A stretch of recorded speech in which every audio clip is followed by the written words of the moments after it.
ये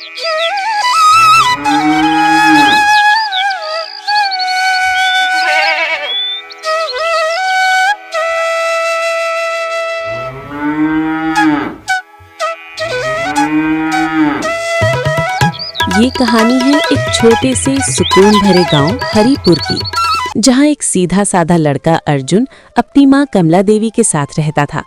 जिंदगी न ज्यादा आसान थी और ना ही बहुत बड़ी खुशियों से भरी।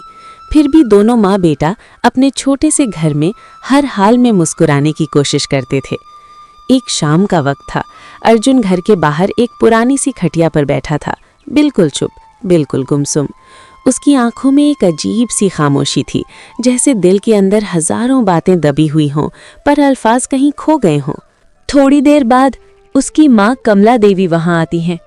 अपने बेटे को इस तरह खोया हुआ और उदास देखकर उनका दिल भर आता है।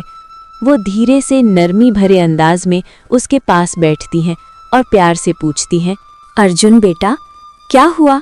आज फिर तू खेत में काफी देर तक काम करता रहा लगता है। तू बहुत थका हुआ सा दिख रहा है। क्या तबीयत ठीक है ना तेरी बेटा? नहीं माँ, मैं बिल्कुल ठीक हूँ। सच में कुछ भी ऐसा नहीं है जैसा तुम सोच रही हो। बस मैं यहीं बाहर बैठा था और अपने ही ख्यालों में खो गया था। आज ना आसमान भी कुछ अजीब सा शांत लग रहा है। पता नहीं क्यों बार बार उसी को देखने का मन कर रहा था। शायद दिमाग में कुछ पुरानी बातें चल रही थीं, इसलिए थोड़ा चुप सा हो गया था। मैं तुम्हें काफी देर से देख रही हूँ बेटा। तू यहाँ बैठा है लेकिन लग रहा है जैसे तेरा ध्यान कहीं और ही है। तेरी आंखों में वो पहले वाली बात नहीं दिख रही और तू काफी गुमसुम सा भी लग रहा है। माँ हूं मैं तेरी बेटा, मुझे बता, आखिर बात क्या है? कोई परेशानी है क्या, या फिर दिल में कोई बोझ सा है जो तू छुपा रहा है? माँ, मैं सोच रहा था कि लोग अमीर कैसे बन जाते हैं। क्या सिर्फ किस्मत ही किसी इंसान को अमीर बना देती है? नहीं बेटा, ऐसा बिल्कुल भी नहीं होता। कुछ लोगों को किस्मत का साथ मिल जाता है, लेकिन ज्यादातर लोग अपनी मेहनत और लगन से ही अमीर बनते हैं। मेहनत ही असल ताकत होती है बेटा। हाँ माँ, तुम सही कह रही हो, लेकिन मुझे लगता है कि बुद्धि और समझ भी उतनी ही बड़ी ताकत होती है जो इंसान को सफलता तक ले जाती है। तेरी बातें कभी कभी बहुत गहरी लगती हैं बेटा। चल, अब बहुत बातें हो गई। खाना तैयार है, चला कर खा ले। ठीक है माँ, तुम खाना लगा दो, मैं बस आता हूँ। अर्जुन खाना खाने बैठ ही रहा था कि अचानक दरवाजे पर जोर से दस्तक हुई। इस वक्त कौन आ गया होगा? अर्जुन, जा जरा देख तो सही, कौन है दरवाजे पर? भिक्षम देही, क्या इस थके हारे और प्यास से तड़पते हुए राही को तुम्हारे घर से थोड़ा सा शीतल जल और कुछ भोजन मिल सकता है? प्रणाम परम पूज्य साधु नारायण जी। आपका मेरे इस गरीब द्वार पर आना मेरा बहुत बड़ा सौभाग्य है। कहिए, मैं किस प्रकार आपकी सेवा कर सकता हूँ? बेटा, मैं बहुत दूर से लंबा और कठिन सफर तय करके आया हूँ। भूख और प्यास की वजह से मेरा शरीर बहुत थक चुका है और प्राण जैसे कमजोर पड़ते जा रहे हैं। हाँ, परम पूज्य साधु नारायण जी, कृपया अंदर आइए। आपको भोजन कराना मेरे लिए बहुत सौभाग्य की बात होगी। माँ, जल्दी से साधु नारायण जी के लिए भोजन तैयार करके लाओ। माँ, बाबा बहुत कमजोर लग रहे हैं। अगर इनकी भूख और प्यास जल्दी ना मिटी तो इनकी तबीयत बिगड़ सकती है। कमला देवी और अर्जुन मिलकर परम पूज्य साधु नारायण जी को भोजन करवाते हैं और पूरी श्रद्धा और प्रेम के साथ उनकी सेवा करते हैं। साधु जी बड़े ही शांत और संतुलित मन से धीरे धीरे भोजन ग्रहण करते हैं, जैसे हर निवाला भी एक प्रार्थना बन गया हो। तुम्हारे इस प्रेम और स्वादिष्ट भोजन ने मेरे मन और आत्मा को तृप्त कर दिया। कई दिनों बाद मुझे पेट भर भोजन मिला है। ये तो मेरा सौभाग्य है परम पूज्य जी कि मेरे घर का छोटा सा भोजन आपके काम आ सका। आपको संतुष्ट देखकर मुझे बहुत सुकून मिल रहा है। तुम्हारी निस्वार्थ सेवा और सच्ची भावना से मैं बहुत प्रसन्न हूँ बेटा। इसके बदले मैं तुम्हें कुछ देना चाहता हूँ। बताओ, तुम्हें क्या चाहिए? परम पूज्य साधु नारायण जी, मेरे पास जो भी रूखा सूखा था मैंने वही श्रद्धा और प्रेम से आपको अर्पण कर दिया। इसके बदले मुझे किसी भी इनाम या वरदान की कोई इच्छा नहीं है। मैं बस इतना चाहता हूँ कि आप हमें आशीर्वाद दें कि हम आगे भी ऐसे ही खुश रहें और जीवन में कभी अधिक कठिनाइयों का सामना ना करना पड़े। वाह बेटा, तुम्हारा हृदय बहुत निर्मल और मन सच में सुंदर है। तुम्हारे अंदर किसी प्रकार की लालच नहीं है। ये देखकर मुझे अत्यंत प्रसन्नता हुई। लेकिन मेरे भोले पुत्र, मैं कोई साधारण साधु नहीं हूँ। तुम्हारी इस करुणा और सेवा के बदले मैं तुम्हें 2 अनोखे और शक्तिशाली वरदान देना चाहता हूँ। और याद रखो बेटा, अगर तुम्हारे मन में मेरे लिए जरा भी श्रद्धा है तो तुम्हें ये वरदान स्वीकार करना ही होगा। परम पूज्य साधु नारायण जी, आपने तो मुझे एक कठिन दुविधा में डाल दिया है। मेरे घर की ज़रूरतें भी हैं, लेकिन मैं फिर भी अपनी बुद्धि और विवेक का उपयोग करके ही फैसला लेना चाहता हूँ। आप बताइए, मैं क्या मांगूं?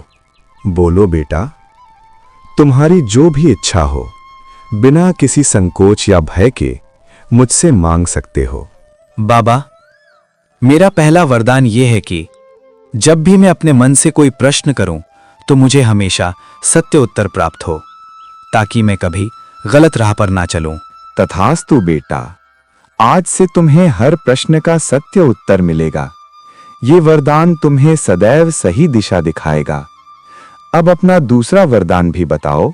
बाबा, मेरा दूसरा वरदान ये है कि जब भी कोई बड़ी समस्या आए तो मैं तुरंत उसका सबसे उत्तम समाधान सोच सकूं, ताकि मैं दूसरों की भी सहायता कर सकूं। तथास्तु बेटा, आज से तुम्हें अद्भुत बुद्धि का वरदान प्राप्त होता है। तुम अपनी समझ और विवेक से बड़ी बड़ी समस्याओं का समाधान करोगे और लोगों की मदद करते रहोगे। अच्छा बेटा, अब मैं यहां से प्रस्थान करता हूं। अपने इन शक्तिशाली वरदानों का सही उपयोग करना। सदा खुश रहो मेरे पुत्र। साधु बाबा के जाने के बाद घर में कुछ देर तक शांति छाई रही। सब कुछ बिल्कुल शांत और सूना सा लग रहा था। फिर अर्जुन की माँ ने अर्जुन की तरफ उदासी भरी नजरों से देखा और धीरे से बोली, अर्जुन, मुझे अभी तक ये समझ नहीं आ रहा कि तूने इतने अच्छे अवसर पर ऐसा कुछ क्यों नहीं मांगा जो हमारी गरीबी हमेशा के लिए दूर कर देता। माँ, धन और दौलत तो कभी ना कभी खत्म हो जाती है, लेकिन जो मैंने मांगा है वो हमेशा हमारे काम आता रहेगा। मुझे ऐसा कुछ चाहिए था जो कभी खत्म ही ना हो। लेकिन बेटा, धन से बहुत सी मुश्किलें आसानी से दूर हो जाती हैं और हम एक आरामदायक जिंदगी जी सकते थे। तुझे भी जीवन में इतनी मेहनत और तकलीफ नहीं उठानी पड़ती। तूने इतना बड़ा मौका यूं ही क्यों छोड़ दिया? माँ, धन आज होता है तो कल उसका होना जरूरी नहीं होता, लेकिन बुद्धि और सच्चाई ऐसी चीजें हैं जो हमेशा इंसान के साथ रहती हैं। अगर किसी के पास सही समझ और सोच हो तो वो अपनी जिंदगी में किसी भी मंजिल को पा सकता है। तेरी बातें सुनकर लगता है तू सच में पहले से ज्यादा समझदार और सोच विचार वाला हो गया है। शायद मैं ही जल्दी गुस्से में आ गई थी। मुझे तेरी सोच पर भरोसा करना चाहिए। अब देखते हैं तेरे ये वरदान आगे क्या नया करिश्मा दिखाते हैं। माँ, मुझे भी अभी पूरा अंदाज़ा नहीं है कि आगे क्या होने वाला है, लेकिन मुझे दिल से विश्वास है कि सब ठीक ही होगा। जब बुद्धि और सच्चाई इंसान के साथ होती हैं तो हर बड़ी से बड़ी मुश्किल भी आसान लगने लगती है।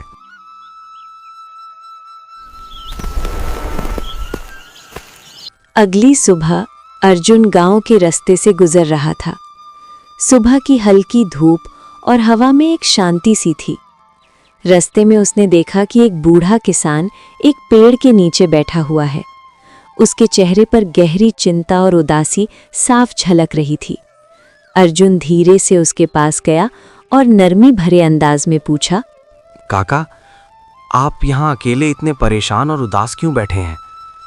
आपके चेहरे से लग रहा है कि कोई बड़ी परेशानी है। अगर आप ठीक समझें तो मुझे बता सकते हैं, शायद मैं आपकी कुछ मदद कर सकूं। बेटा, मैं बहुत ज्यादा दुखी हूँ। आज सुबह मेरे दोनों बैल अचानक कहीं गायब हो गए हैं। उनके बिना मैं अपना खेत कैसे जोतूंगा? इस साल मेरी पूरी फसल बर्बाद होने का डर है। काका, आप बिल्कुल भी चिंता मत कीजिए। पहले मुझे ढंग से बताइए कि आखिर हुआ क्या था। आखिरी बार आपने अपने बैलों को कहाँ देखा था? शायद हम उसी जगह से कोई सुराग ढूंढ सकते हैं। बेटा, मैं सुबह उन्हें खेत के पास बांधकर पानी लेने गया था। जब मैं वापस आया तो दोनों वहां मौजूद नहीं थे। मैंने आसपास हर जगह ढूंढा, लेकिन उनका कहीं कोई पता नहीं चल सका। शायद मुझे अपने वरदान का उपयोग करना चाहिए। अगर मैं सही प्रश्न करूं तो काका की मदद हो सकती है। ये सब सुनकर अर्जुन के मन में उसके वरदान की याद आती है। वो एक पल के लिए चुप हो गया, जैसे अंदर ही अंदर कुछ सोच रहा हो। फिर उसके दिल में एक नई उम्मीद जगती है। वो सोचता है कि अगर सही तरीके से अपनी शक्ति का यूज करे तो शायद इस समस्या का हल मिल सकता है। अर्जुन ध्यान लगाकर मन ही मन प्रश्न करता है और उसका दिव्य वरदान धीरे धीरे अपना प्रभाव दिखाने लगता है। हवा में जैसे एक अलग सी ऊर्जा महसूस होने लगती है और अर्जुन के चेहरे पर एक गहरी शांति और विश्वास उभर आता है। काका, मुझे अब कुछ समझ आ रहा है। आपके बैल चोरी नहीं हुए हैं। वो खुद ही चलते चलते जंगल की तरफ चले गए हैं और वहां नदी के किनारे घास चल रहे हैं। तुम्हें ये बात कैसे पता चली बेटा? मैं तो सुबह से उन्हें ढूंढते ढूंढते बिल्कुल थक गया हूं। अगर सच में वो वहां मिल जाएं, तो मेरी सारी चिंता दूर हो जाएगी। इतने में कुछ गांव वाले भी वहां आ जाते हैं। वो दूर से देख रहे थे कि बूढ़ा किसान बहुत चिंतित बैठा है, इसलिए वो पास आकर पूछते हैं, काका, क्या बात है? आप इतने परेशान क्यों दिख रहे हैं? क्या कोई बड़ी परेशानी हो गई है? हम दूर से देख रहे थे कि आप बहुत चिंतित लग रहे थे। अगर किसी मदद की जरूरत हो तो हम भी सहायता कर सकते हैं। बेटा, सुबह से मेरे दोनों बैल कहीं गायब हो गए हैं। इसी वजह से मैं बहुत परेशान हूं। लेकिन अर्जुन कह रहा है कि वो नदी के किनारे चले गए हैं। अर्जुन, तुम्हें इतना यकीन कैसे है? तुमने तो उन्हें देखा भी नहीं, फिर भी इतनी निश्चित बात कैसे कह रहे हो? ये बात थोड़ी अजीब लग रही है। कभी कभी जब हम शांत मन से सोचते हैं और ध्यान लगाते हैं तो सही दिशा समझ में आ जाती है। हमें घबराना नहीं चाहिए, बल्कि समझदारी से काम लेना चाहिए। अगर हम सब मिलकर खोज करेंगे तो वो जरूर मिल जाएंगे। चलो, हम सबको मिलकर नदी के पास चलते हैं और अलग अलग होकर बैलों को ढूंढते हैं। सब लोग अर्जुन के साथ नदी की तरफ चल पड़ते हैं। जैसे ही वो वहां पहुंचते हैं, जो नजारा उनके सामने होता है उसे देखकर सब हैरान रह जाते हैं। दोनों बैल सच में नदी के किनारे घास चर रहे होते हैं। अरे, ये तो मेरे ही बैल हैं। अर्जुन, तुम्हारी बात बिल्कुल सही निकली। मैं तो इन्हें पाने की उम्मीद ही छोड़ चुका था, लेकिन तुमने आज मेरी बहुत बड़ी मदद कर दी। अर्जुन, तुमने बिल्कुल ठीक कहा था। मुश्किल वक्त में घबराने के बजाय समझदारी से काम लेना चाहिए। आज तुमने इस बात को सच कर दिखाया है। बेटा अर्जुन, आज तुमने मेरा बहुत बड़ा नुकसान होने से बचा लिया। अगर मेरे बैल नहीं मिलते तो मेरी पूरी खेती बर्बाद हो जाती। मैं तुम्हारा ये एहसान कभी नहीं भूलूंगा। भगवान तुम्हें सदा खुश रखे। काका, मैंने तो बस आपकी मदद करने की कोशिश की है। अगर हम एक दूसरे का साथ दें तो कोई भी समस्या बड़ी नहीं लगती। यही तो जिंदगी की असली खुशी है। कुछ दिन बाद उस राज्य में एक बहुत बड़ी विपत्ति आ पड़ी। महाराज विक्रमादित्य के महल में अचानक हलचल मच गई। हर तरफ घबराहट का माहौल था और सब लोग अनजान डर से बेचैन नजर आ रहे थे। महाराज, बहुत बड़ा अनर्थ हो गया है। महल के राजकोष से आपके पिता राजा धर्मवीर जी की सोने की प्रतिमा चोरी हो गई है महाराज। क्या? तुम क्या कह रहे हो? ये कैसे संभव हो सकता है? इतनी सख्त सुरक्षा के बावजूद राजकोष से चोरी? नहीं नहीं, ऐसे कैसे हो सकता है? ये सच नहीं हो सकता। महाराज, ये सत्य है। हमने पूरे महल की गहराई से जांच करवा ली है, लेकिन अब तक कोई भी सुराग नहीं मिल पाया। सैनिकों ने हर कोने में खोजबीन की, पर सोने की मूर्ति का कहीं पता नहीं चला। मंत्री जी, ये बहुत गंभीर स्थिति है। अगर राजकोष ही सुरक्षित नहीं रहा तो पूरे राज्य की सुरक्षा पर सवाल उठ जाएगा। हमें तुरंत चोर का पता लगाना होगा।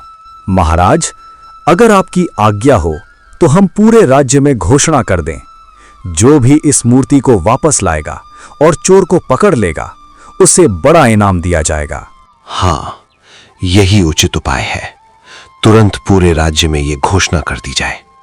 मुझे किसी भी कीमत पर अपने पिता की अंतिम निशानी वापस चाहिए। पूरे गांव में चर्चा का माहौल बन जाता है। हर तरफ लोग इस घटना के बारे में बातें कर रहे होते हैं। क्या तुमने खबर सुनी? राजमहल से एक बहुत कीमती सोने की मूर्ति चोरी हो गई है। महाराज ने पूरे राज्य में घोषणा कर दी है कि जो भी चोर को पकड़ेगा उसे बहुत बड़ा इनाम दिया जाएगा। हाँ भाई, लेकिन चोर को पकड़ना इतना आसान नहीं होगा। अगर वो इतना चालाक है कि राजमहल से चोरी कर सकता है, तो उस तक पहुंचना बहुत मुश्किल काम है। अर्जुन भी वहीं खड़ा होता है और गांव वालों की सारी बातें ध्यान से सुन रहा होता है। जैसे जैसे वो लोग राजमहल की चोरी और इनाम की बात करते हैं, अर्जुन के मन में उसके वरदान की याद और भी गहरी होती जाती है। उसके दिमाग में ये विचार बार बार आने लगता है कि उसके पास जो शक्ति है उसका सही समय पर इस्तेमाल करके वो चाहे तो इस बड़े राज तक पहुंच सकता है और महाराज की मदद कर सकता है। अगर कोई कोशिश ही ना करे तो कोई भी समस्या कभी हल नहीं हो सकती। चोर को पकड़ना जरूर मुश्किल काम है, लेकिन नामुमकिन बिल्कुल नहीं है। अर्जुन, ये बहुत खतरनाक काम है। तुम्हारा ये उत्साह ठीक है, लेकिन महल के बड़े बड़े लोग भी अब तक उस चोर को पकड़ नहीं पाए हैं। अगर ऐसा है तो मैं उस चोर को बेनकाब करके ही रहूंगा। मेरे पास 2 खास वरदान हैं और मुझे पूरा विश्वास है कि मैं सच तक जरूर पहुंच जाऊंगा। अगर कोशिश सच्ची हो तो रास्ता अपने आप निकल आता है। अर्जुन ने निश्चय कर लिया कि वो राजमहल जाकर महाराज विक्रमादित्य की मदद करेगा और इस पूरे राज को सुलझाने की कोशिश करेगा। शाम को जब अर्जुन घर वापस आता है तो कमला देवी उसके चेहरे को ध्यान से देखती है। उसकी आंखों में एक गहरी सोच और चुपचाप सी उदासी नजर आ रही होती है। अर्जुन, आज तो कुछ ज्यादा ही चुप और गहरी सोच में डूबा हुआ लग रहा है। मैं जब भी तुझसे बात करना चाहती हूँ तो किसी न किसी बात में उलझा रहता है। आखिर क्या हुआ बेटा? तू किस बारे में इतना सोच रहा है? क्या तेरे मन में कोई चिंता है? मुझे बता बेटा, क्या बात है? तेरी माँ सब समझ सकती है। एक बार मुझे बताकर तो देख, मैं हमेशा तेरे साथ खड़ी रहूंगी, चाहे दुनिया इधर से उधर ही क्यों ना हो जाए। माँ, आज गांव में एक बड़ी खबर फैली है। राजा के महल से एक बहुत कीमती मूर्ति चोरी हो गई है। माँ, मुझे लगता है मैं इस रहस्य को सुलझा सकता हूँ। क्या कहा तूने? तू राजमहल जाने की सोच रहा है? बेटा, ये काम बहुत खतरनाक हो सकता है। हमें राजमहल के मामले में पड़ने की कोई जरूरत नहीं है। माँ, मुझे अपने वरदान पर पूरा भरोसा है। साधु बाबा ने जो शक्ति दी है उसकी मदद से मैं सच तक पहुंच सकता हूं और शायद मैं महाराज की कुछ मदद भी कर पाऊं। बेटा, सच बोलना अच्छी बात है, लेकिन दुनिया हमेशा सीधी और आसान नहीं होती। कभी कभी सच बोलने और सच का साथ देने वाले को भी बहुत मुश्किलों का सामना करना पड़ता है। इसलिए मुझे तेरी चिंता हो रही है। माँ, अगर हम डरकर पीछे हट जाएं तो बुराई हमेशा जीत जाएगी। अगर मैं सच जान सकता हूँ और फिर भी चुप रहूं तो ये गलत होगा ना। आप ही तो मुझे बचपन से सिखाती आई हो कि अर्जुन हमेशा सच का साथ दे और न्याय के लिए किसी भी हद तक जाए। फिर आज आप मुझे रोक क्यों रही हो? माँ, आप मुझे रोक क्यों रही हो? अगर मेरी वजह से राजमहल का भला हो सकता है और सच सामने आ सकता है तो इसमें गलत क्या है? कमला देवी कुछ देर के लिए चुप हो जाती है। वो अपने बेटे अर्जुन को सच और न्याय की राह पर आगे बढ़ते देख अंदर ही अंदर खुश भी होती है, लेकिन उसके मन में एक गहरी चिंता भी बनी रहती है कि कहीं इस सफ़र में अर्जुन को कोई नुकसान ना हो जाए। तेरी बात में सच्चाई है बेटा। मैं जानती हूँ तू हमेशा सही रास्ता ही अपनाएगा, लेकिन मुझसे एक वादा कर कि तू हर कदम बहुत सावधानी से उठाएगा और बिना वजह कोई भी खतरा अपने ऊपर नहीं लेगा। माँ, मैं आपको वचन देता हूँ कि मैं हर कदम पूरी समझदारी और ध्यान से उठाऊंगा और अपने वरदान का उपयोग हमेशा सिर्फ अच्छे और नेक कामों के लिए ही करूंगा। मुझे तुम पर हमेशा पूरा विश्वास रहेगा बेटा। तेरा दिल बहुत साफ है और तेरी सोच भी काफी अच्छी और समझदार है। मैं जानती हूँ कि तू हमेशा सही रास्ता ही चुनेगा और कभी गलत दिशा में नहीं जाएगा। भगवान तुझे सदैव अपनी कृपा से सही मार्ग दिखाए और हर मुश्किल से तेरी रक्षा करे। मेरा आशीर्वाद हमेशा और हर हाल में तेरे साथ रहेगा। अपना अच्छे से ख्याल रखना बेटा, और हमेशा याद रखना कि मैं तेरे साथ हूँ।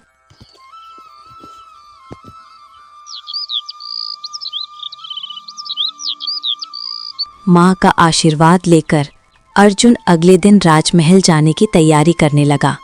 वो एक लंबा सफ़र तय करके राजमहल तक पहुँच गया, लेकिन जैसे ही वो महल के द्वार पर पहुँचा, सैनिक ने उसे अंदर जाने से रोक दिया और उसे दरबार के बाहर ही ठहरने को कह दिया। अरे ठहरो ठहरो, तुम कौन हो? ये आम लोगों के आने की जगह नहीं है। तुम्हें किससे मिलना है यहाँ? द्वारपाल जी, मुझे महाराज विक्रमादित्य से मिलना है। मैं उनकी मदद करने यहाँ आया हूँ। नहीं, तुम अभी महाराज से नहीं मिल सकते। महाराज इस वक्त बहुत चिंतित हैं। राजकोष से चोरी हो चुकी है और वो अभी महल के सभी वरिष्ठ अधिकारियों से बातचीत कर रहे हैं। मुझे महाराज से इसी मामले पर बात करनी है।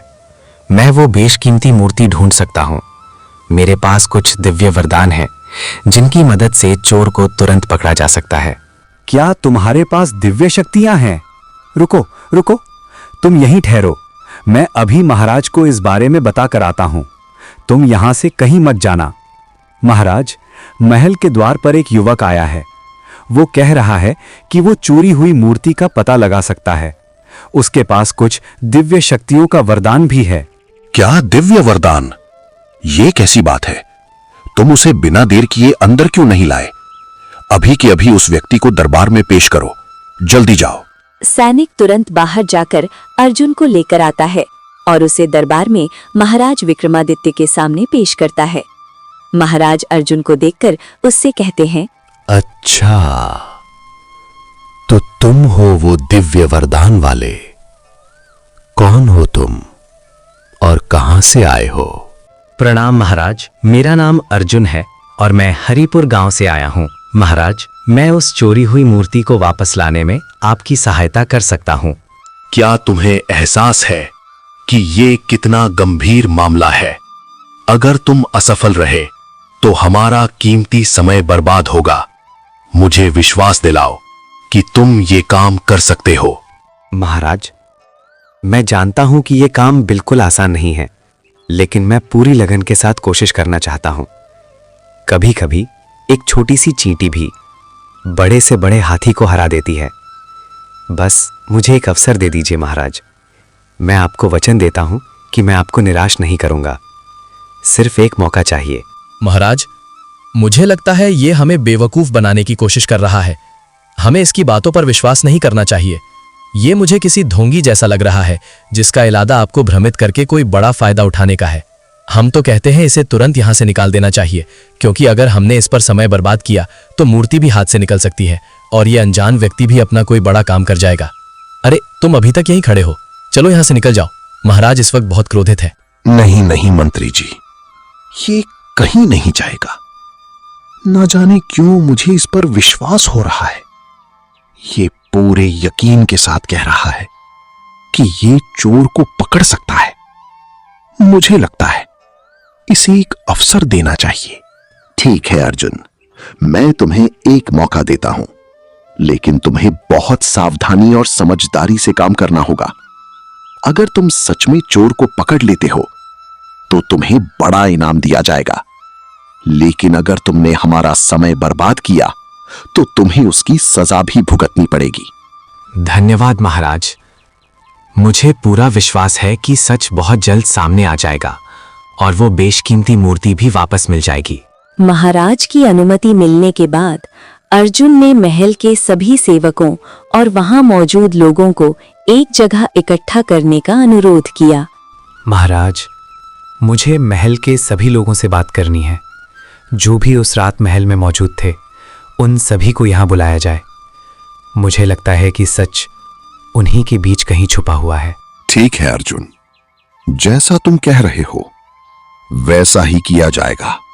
सैनिकों, तुरंत महल के सभी सेवकों और वहां के लोगों को यहां बुलाया जाए।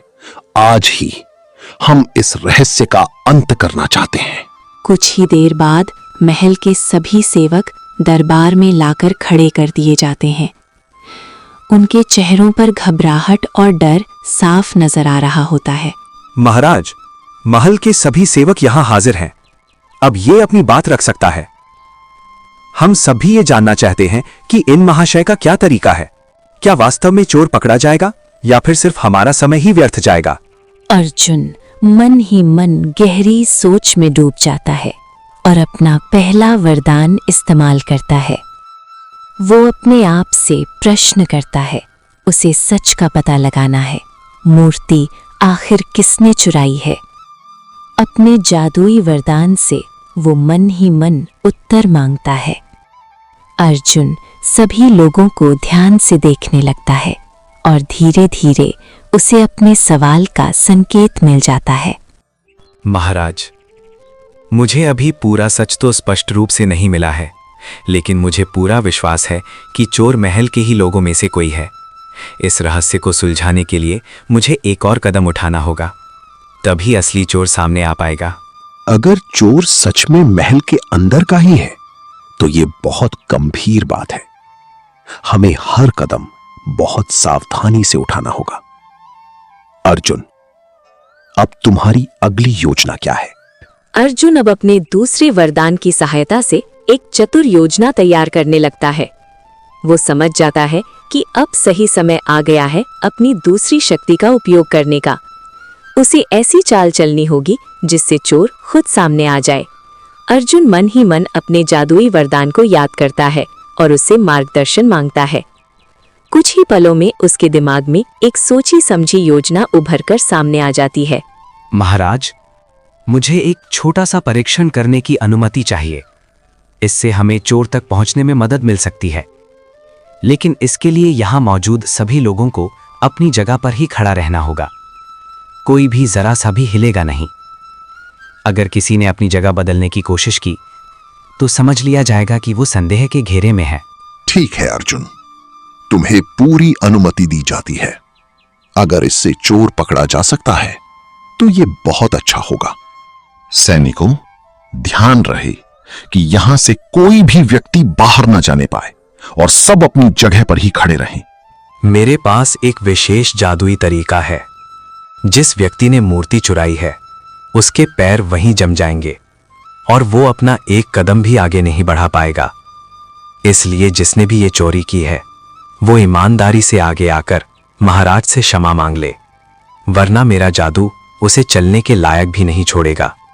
लेकिन आप सब निश्चिंत रहिए, ये जादू सिर्फ चोर पर ही असर करेगा। जो निर्दोष हैं उन्हें किसी भी प्रकार का नुकसान नहीं होगा। ये तो काफी अजीब और अलग तरीका लग रहा है, लेकिन अगर इससे सच सामने आ जाए तो ये वास्तव में बहुत ही असरदार साबित हो सकता है। अब देखते हैं आगे क्या होता है। सभी लोग घबराकर एक दूसरे की तरफ देखने लगते हैं। डर और संदेह का माहौल पूरे दरबार में फैल जाता है। लेकिन वास्तव में अर्जुन ने जो कुछ कहा था वो एक सोची समझी चाल थी। उसने कोई असली जादू का उपयोग नहीं किया था, क्योंकि उसे पहले से ही अंदाजा था कि चोर खुद ही घबराकर सामने आ जाएगा। अब मेरा दिया हुआ समय यहीं समाप्त होता है। लगता है तुम लोग सीधे तरीके से सच नहीं मानोगे। अब मुझे अपना जादू प्रयोग करना ही पड़ेगा। तैयार हो जाओ, क्योंकि अब जिसका भी दोष है उसके पैर वहीं जम जाएंगे और वो कभी चल नहीं पाएगा। हे मेरे जादुई वरदान, जिसने भी मूर्ति चुराई है उसके पैरों को वहीं रोक दो ताकि वो कभी आगे ना बढ़ सके। अर्जुन की ये बात सुनकर चारों सेवक एकदम से घबरा जाते हैं। उनके चेहरों पर डर और बेचैनी साफ दिखने लगती है। तभी अचानक उनमें से एक सेवक घबराहट में वहां से चुपके से निकलने की कोशिश करता है और भागने लगता है। रुकिए, रुकिए। महोदय, आप कहाँ जाने की कोशिश कर रहे हैं? सभी को यहीं रुकने के लिए कहा गया था ना, तो फिर आप कहाँ जाने की कोशिश कर रहे हैं? कहीं आप ही तो इस चोरी के जिम्मेदार नहीं? रुकिए, जरा भी भागने की कोशिश मत कीजिए। महाराज के आदेश के बिना आप कहीं नहीं जा सकते। बेहतर होगा तुरंत सच बता दें, वरना सजा और भी कठिन हो सकती है। ये सुनकर सेवक घबरा जाता है और डर के मारे घुटनों के बल बैठ जाता है।